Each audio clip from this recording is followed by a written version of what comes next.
Sveiki, taigi sveikinuosi penktadienio vakarą. Taip.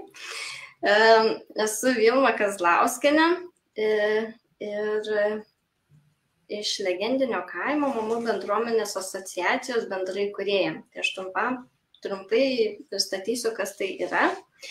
Tai organizacija nepelno siekianti ir mūsų kaip pagrindinis tikslas įvairiapusė pagalba ir palaikymas mamoms po gimdymo.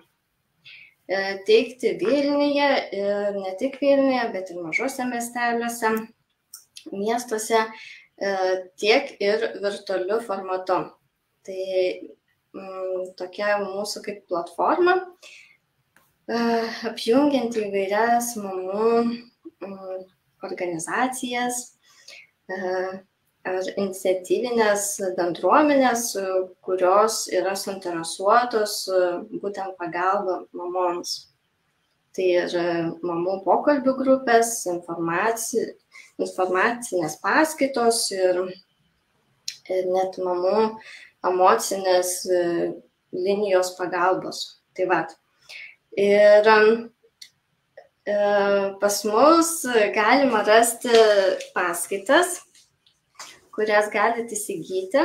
Tai yra 90 dienų prieš pastojant, tie, kas siekia susilaukti vaikelio, tiek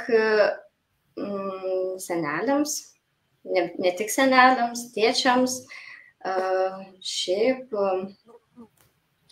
gimdyvės artimiesiems. Tai yra pasiruošimas belaukiant anūko, anūkės. Tai tokios dvi mūsų būtų paskaitos, kurias galima rasti Contribui, ir taip pat visus laivus, kuriuos mes darome, galite atrasti mūsų YouTube kanale Legendinis kaimas, Mamų bendruomenė, ir ten tikrai rasit visus laivus, kuriuos esam darę. Tai o šiandien turiu svečiuose Agnę Tomaševską, kuri dabar gyvena Trakuose ir truputį papasakos apie Trakų bendruomenę. Ir tikrai esi pristačius savo pristatymę taip, kad tau labai trūko tos bendruomenės. Tai gal truputį papasako, kaip ten tau viskas vyko ir kaip ta bendruomenė susibūrė taip Trakuose. Taip, tai sveiki visi. Tai aš tiesiog papildysiu Vilmos intro. Tai į Trakus atsikraustėme su šeima prieš mažiau nei metus, praeitų metų lapkričio mėnesį, ir tuo metu mūsų dukrytei nebuvo dar metų, buvo kiek daugiau negu pusę metų. Ir aš turėjau keletą draugių šalia kaimynių, kurios augino mažus vaikučius, ir mes kaip ir pradžioj galėjom bendrauti ir labai smagiai bendravom ir viena kitą palaikėm ir iki šiol tą darom, bet man labai ypatingai pasijautė trūkumas didžiulis, kai mano artima draugė išleido vaikutį į darželį ir grįžo į darbus ir ruošėsi grįžti į darbus. Ir man asmeniškai buvo didžiulis poreikis mamų, kurios gyventų šalia. Tai yra, reiškia, kad būtų galima susitikti fiziškai, su vaikučiais ypatingai, kad augintų panašaus amžiaus vaikučius, kad mūsų aktualijos dienos būtų tokios pačios.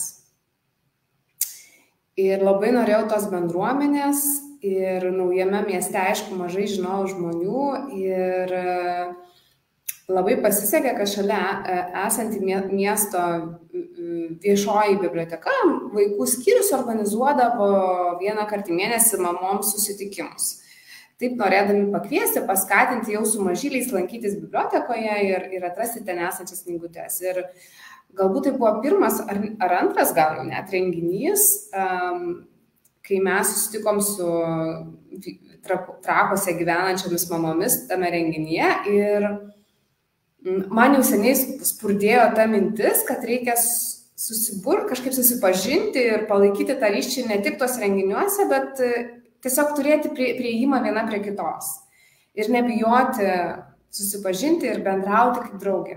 Ir tuo metu prisimenu, viena iš mamų vedė jogą mamoms su vaikučiais ir aš taip nedrąsiai pasiūliau, sakau, gal susijungime į Facebooko grupę ar kažkokį pokalbių kambarį ir pasižiūrėkim, kas iš to bus. Galbūt kažkam kils klausimų arba kažkas norės susitikti ir galėsim ten viena kitai rašyti. Ir kadangi viena mama toji, kuri vedė jogą, sako, gerai, gera mintis, tai aš taip nedrąsiai pasiūliau kitoms, sakau, prisijunkit, mes norim susijungti Facebook'e su mamom, kad bendrauti. Ir tada viena kita mama prisijungė, galbūt per tą renginį kokias 5 prijungėm ir paskui, aišku, jau mamos prisijungė, viena atsivedinėjo savo draugės, tiesiog matydavom, kaip prijungė. Tai viena mama, viena kita draugė, tai dar kita mama ir praėjus daugiau negu pusei metų, šiandien pasižiūrėjau, kad toje grupėje yra 37 mamos. Ir tai be abejo tikrai nėra visos Trakų mamos, tai yra tiesiog per draugės, aš būdavo, kad kartais kokioj nors vaikų aikštelėje pamatau mamą nematyti ir matau, kad vaikutis mažas ir jinai, panašus amžius, dar tas iki darželio. Tai būdavo, kad pasakydavau, mes turim mamų grupę, gal norit prisijungti, mes čia bendraujam, susitinkam. Tai va taip vis organiškai tos mamos prisijungdavo prie tos grupės. Ir kągi mes veikiam su jomis, tai visų pirma, tai yra labai labai organiška grupė, mes neturim tokio vieno organizatoriaus, galbūt, kad apsiimtų organizuoti, tiesiog visą laiką aš ir pradžioje visą laiką mama skatinau, kad jeigu turit idėjas, rašykit, jeigu turit klausimų, rašykit. Žodžiu, bendraukime labai organiškai. Taip, tai jo, labai čia išsamiai papasakai viską. Tai labai įdomu, kokiom dienom tai vykdavo. Galbūt ir dabar turit kažkokį dieną, kur susitinkat. Ir toks būtų klausimas. Kaip ir minėjau, labai grupė yra organiška. Mes neturim tvarkaraščio, kada susitinkame. Bet jau taip gavosi, kad labai greitai išryškėjo viena žaidimo aikštelė, kuri būtų patogi daugeliui mamų ir kurioje tiesiog natūraliai pradėjo rinktis mamos. Tai mes ten ir susirašydavom tame pokalbių kambaryje, kad mamos, mes nekartosim kiekvieną dieną, bet maždaug kasdien susitinkam toje aikštelėje. Vienoje aikštelėje, tai yra Trakuose, prie gimnazijos yra tiesiog tokia didesnė žaidimo aikštelė, kur yra ir smėlio dėžė, ir supynės, ir karsinės, ir jinai tiesiog yra tokia gana patogi lokacija ir ten mes susitikdavom praktiškai kasdien. Ypatingai, kai vasara, atšilo orai, tai tenais. Jeigu būdavo kokia nors diena, kad norėdavosi prie ežero su vaikais, tai jau aišku susirašydavom, kad šiandien susitinkam prie ežero, kas norit atvykti čia ir čia. Kitą dieną, gerai, dabar naujoje lokacijoje galbūt pasibandysim. Tai tiesiog labai organiškai, pagal pajautimą, pagal norą, taip pat bibliotekoje karts nuo karto ir toliau vyksta tie renginiai mamoms, tai mes būna, kad susitinkam ir tuose renginiuose, o jie vyksta vieną kartą per mėnesį. Penktadieniais, berods 1 mėnesio penktadienį, tai mes būna, kad susitinkam tenai ir tenais. Tai arba tiesiog pasidalinam, kad kažkoks galbūt yra vietinis renginys. Tai sakom, renginys, galbūt pasimatysim tenai. Tai tiesiog labai taip organiškai. Kitos mamos susidraugavo individualiai ir būna, kad kas galbūt šalia gyvena kaiminystėje. Arba galbūt kažkas kaip tikrai atrado tą stipresnį ryšį. Tai jos net individualiai jau draugauja ir ne tiek galbūt bendrauja jau toj didžioji grupiai, bet bendrauja individualiai. Yra kita mama pas mus labai aktyvi, kuri sportuoja daug, bėgioja, jinai turi atskirą savo grupę, bet aš atsimenu, kai jos buvo kvietimas mūsų grupėje, kad mamos, kas norit sportuoti, bėgioti, jūs galite prisijungti prie mano grupės. Tai dalis mamų ir ten jau atsirado. Tada man kilo mintis, kad aš labai norėjau knygų klubo, kad susitinkam kalbėti ne apie vaikus, kad būtų motyvacija skaityti knygas, nes motinystėje, žinot, labai sunku atsiversti dar ir knygą. Tai mes su keliom mamom, man atrodo dabar, jeigu neklystu, gal 8, sukūrėm atskirą grupelę, kur lėtai, bet užtikrintai skaitom knygas ir jau turėjom vieną susitikimą ir tiesiog tęsiam toliau. Tai iš tos bendruomenės, iš to pirminės bendruomenės kilo tokių papildomų, sakyčiau, aplink interesus suformuotų grupelių. Nu, tai labai nuostabu iš tikrųjų girdėti, kad ir mamos sportuoja ir knygą skaito. Iš tikrųjų, aš tai dar tik galiu pasvajoti apie tai. Nes kai tu vaikus augini, tai tikrai yra iššūkis pasimti ramiai ir paskaityti knygą. Nebent pat naktį, kai vaikai miega. Jo, tai labai smagu girdėti, kad Trakuose tiek daug vyksta mamoms ir iš to noro taip susibendrauti ir tiek daug veiklų atsirado. Taip, sportas, knygos ir renginiai. Tai dar norėtųsi paklausti, iš kur jūs atvykote, iš didesnio miestelio ar kaip, nes labai įdomu, kaip mamos, nes labai dažnai būna, kad iš didesnio miestelio, iš didesnio miesto atvažiuoja miestelį, tai tada mamom tos trūksta bendruomenės. Tai kaip tavo atveju, koks tavo atvejis buvo? Mano atvejis toksai turbūt labai šiuolaikiškas ir esu tikra, kad nemažai tokių žmonių yra. Tai mes gyvenom Vilniaus rajone prieš tai, Nemenčinės mieste, bet mūsų visas gyvenimas vyko Vilniuje praktiškai. Darbai, draugai, laisvalaikis, kartais net ir sportas. Mes tiesa gyvenom šiek tiek ir Vilniuje, tai tarp Nemenčinės ir Vilniaus. Ir mes iš tiesų ieškojome namų didesnių vaikučių atsiradus Vilniuje, bet po karantino buvo... Kas su tuo susidūrė, žino, kad buvo labai sunku įsigyti kažką, nes kainos buvo labai užkilę, labai buvo viskas išpirkta. Ir mums tiesiog pasitaikė, tiesiog čia jau gyvena draugai, kurie jam labai čia patinka. Ir taip jau atsitiko, kad šalia jų pardavinėjo kitą namą ir mes tiesiog netikėtai, visiškai neplanuodami, atsidūrėm Trakuose. Ir kadangi čia yra gamtos daug ir Vilnius sąlyginai arti, tai mes nutarėm, kad gerai mes taip turėsim galbūt to atstumą, su kuriuo mes jau buvom susidraugavę šiek tiek iš Nemenčinės laikų, tai sakom, pabandysim Trakuose gyventi. Tai mes tokie, kaip sakyt, Vilniaus rajone gyvenantis su gyvenimu Vilniuje, tai tokie tarp Vilniaus ir Vilniaus rajono, dabar tarp Vilniaus ir Trakų. Tai tarsi yra tų draugų, yra veiklų, bet vis tiek visi užsiėmė, ypatingai tėvai užsiėmė, ar ne, kiti draugai įkritę į darbus, į veiklas, tai dažnai to bendravimo daug yra internetu. O tapus mama, pastebi, kad ir tavo grafikas pasikeičia, ar ne? Mano grafikas tapo staiga ne vakarai ir savaitgalį, bet dienos metu. O ką daryti dienos metu, ar ne? Kai tau reikia su vaikučiu būti, jį užimti, tai tada labai tapo aktuali gyva bendruomenė, kuri gyvena tuo pačiu. Tai va taip mes. Atsidūrėm Trakuose. Nu, jo, ir iš tikrųjų net ir pataikė.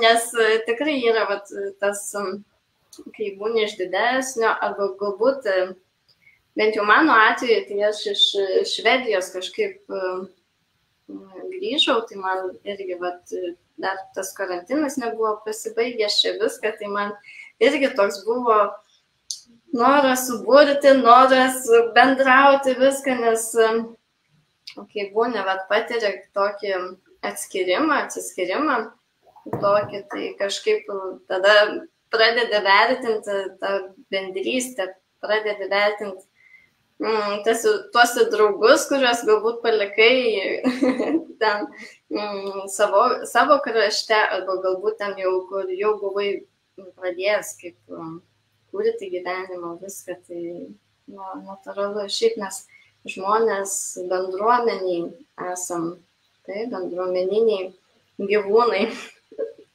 Mums reikia bendravimo, socializacijos, visko, kai vaikas atkeliauja, tai toks iššūkis, nes visas dėmesys yra, kaip anksčiau dėmesys buvo vienas kitam, taip, vyrui, žmonai, vyrui, taip toks pasiskirstydavo tas. O kai ateina nauja gyvybė, visas visiškai dėmesys būtent tam naujam žmogui, naujam tam nepažįstamam objektui, su kuriuo dar reikia pačiam susidraugauti, dar tuo labiau patenkinti visą lūkestį jo ir dar tuo pačiu nepamiršti savęs. Tai toks būna iššūkis tikrai. Tai va, tai ačiū labai ir labai smagu, kad pasidalinai, kas Trakuose vyksta. Ir dabar dar noras būtų paklausti, dabar mamai žiūrinčiai, taip, galbūt Trakuose gyvena, kur dabar, kas vyksta, kad galėtų nueiti. Taip, bibliotekoje minėjai, kad kas mėnesio pirmą penktadienį, taip, vyksta, tai o jūsų kada susitikimai, galbūt kažkokią nuorodą Facebook'e ar kažkokią palikti, kad mama turėtų kaip surasti jūs. Na, mes truputėlį užsislapstinės klubas, slaptas mamų klubas. Juokauju, aišku. Mes neišaugome į Facebooko grupę kaip tokią, nes mes nutarėm, kad pradėsime nuo pokalbių kambario ir jeigu matysim, bus poreikis, darysim grupę, bet mes ir likom tam pokalbių kambaryje. Tai lengviausias būdas prisijungti prie jo yra rasti mane Facebook'e ir man parašyti, arba jeigu žino mama, kas yra tam, kaip sakyt, girdėjus yra, ne, gal kažkokia draugė, tai tada bet kuri mūsų narė gali pridėti. Bet jeigu nežino, tai turbūt lengviausia rasti mane ir paprašyti, kad aš pridėčiau. Tik tais aš noriu pasakyti, kad tokioj grupiai, jeigu nori tokios intimios grupės, kur mamos siekia viena kitą pažinti, susitikti gyvai, tai labai tikrai yra svarbu, kad mamos gyventų tuo pačiu, kaip ir kitos, ar ne? Tai vadinasi, augintų tokio paties amžiaus vaikučius. Nes kas dabar vyksta su mūsų ta maža grupė, ne, aš sakau maža, 37 narės nėra didelė, tai daug jau vaikučių pradeda eiti darželius. Ir po truputėlį ta grupė, jinai raminasi, rimsta, ar ne? Mes jau nebeturim tiek daug veiklų, nes mamom tiesiog jos dabar yra užsiėmę su darželiais naujais, dalis mamų, tikrai daug mamų. Tai aš sakyčiau, jeigu mama yra, kurios vaikutis yra metai ar iki metų, iki pusantrų, tai kurti savo grupę. Tiesiog rasti mamą tokio paties amžiaus, su tokio paties amžiaus vaikučiais ir tiesiog suburti savo grupę. Nes mūsų grupė, kurioje jau dalis vaikučių jau artėja prie 2 metų arba 2+ ir eina į darželius, mes tiesiog nebeatliepsim jau to poreikio.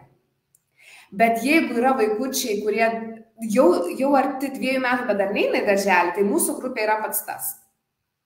Nes, žinot, susitikti su mamom, kur vienos tik tai šliaužioja, arba tik mokosi vaikščioti, o kitos jau laksto, bėgioja, žaidžia, yra tiesiog truputėlį skiriasi interesai. Tai dėl to čia yra toksai įdomus dalykas, kad jeigu kuri tą tokį savo kaimą, kur tu gali gyvai susitikti ir tai yra nedidelė bendruomenė, kur tu žinai visas mamas ir galbūt net išeini be vaikų į miestą, ar ne, pasėdėti pavakroti, ką mes beje irgi darėm. Ir mes ėjom į žygius be vaikų, mamos tik tais ir į kavinę vakare, tai tiesiog tas bendras amžius yra labai svarbus. Tai va, tai gali rašyti man, bet jeigu vaikus dar tikrai vaikai mažiukai arba vaikutis, tai tikrai labai skatinu kurti savo grupę, nepabijoti. Ir kiek aš esu kalbinus mamų individualiai, kad nori prisijungti prie grupės, dažniausiai jos labai draugiškai, viena kita tai pasakys, ne, man neaktualu, nes matyt turi tą savo ratą, bet dalis mamų labai mielai, labai džiaugiasi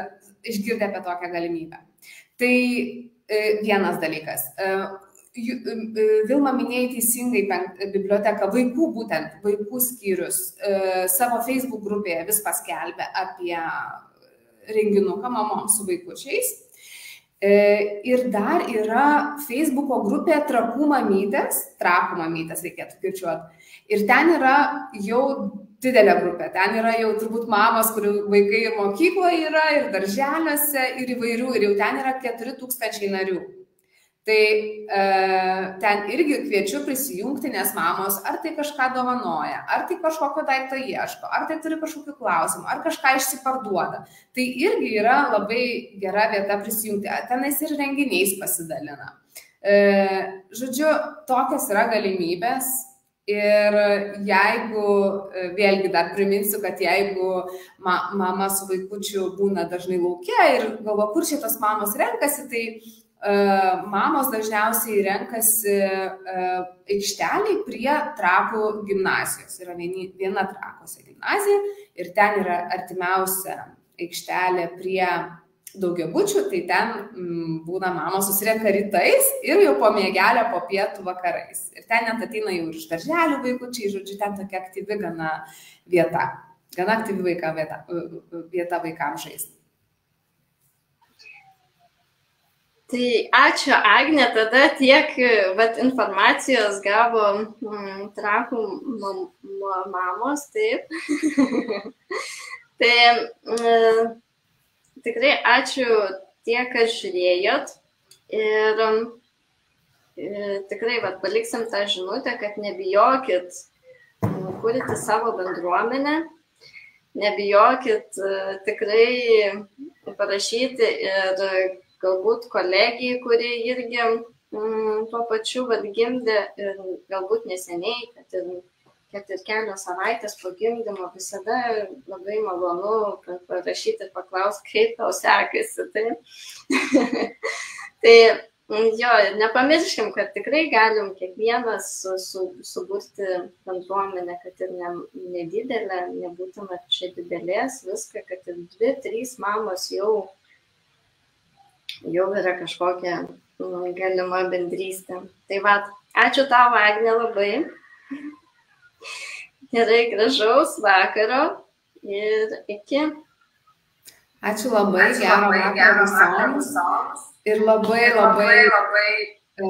gera žinutė Vilma, kad jeigu žinot šalia gyvenančią naujai iškeptą mamą, tai paklauskit, kuo galit padėti. Ir mano artimam rate buvo mama irgi ne naujai iškepta, bet naujai pagimdžiusi mama. Ir kai mes su kaimynė jai pasiūlėme ir sriubos pirmą dieną grįžusi nunešti. Ir nepamiršom, vis parašydavom, kuo galim padėti, gal kažko reikia. Gal tai mamai ir nieko nereikia, nes galbūt yra vyras ir kita paramos sistema. Bet išgirsti iš artimų, šalia gyvenančių moterų tą pagalbos pasiūlymą, vien tai kartais yra labai didelė psichologinė parama. Tai labai graži žinutė Vilma šitą ir aš labai prisidedu prie jos, nes mano patirtis, kad tai yra tiesiog stebuklinga pagalba gali būti. Tikrai vien psichologiškai. Tikrai taip, net ir kartais pamatai tą žinutę ir jau net iškart geriau negu būna, kai būna tikrai tų blogų dienų, visiems jų pasitaiko, tai tos žinutės tikrai gelbėja. Tai ką, ačiū tau dar kartelį, kad prisijungiai, papasakojai ir visiems gero vakaro. Iki. Gerą vakarą. Pirma jums sėkmės su legendinio kaimo veikla. Ačiū. Ačiū. Vis-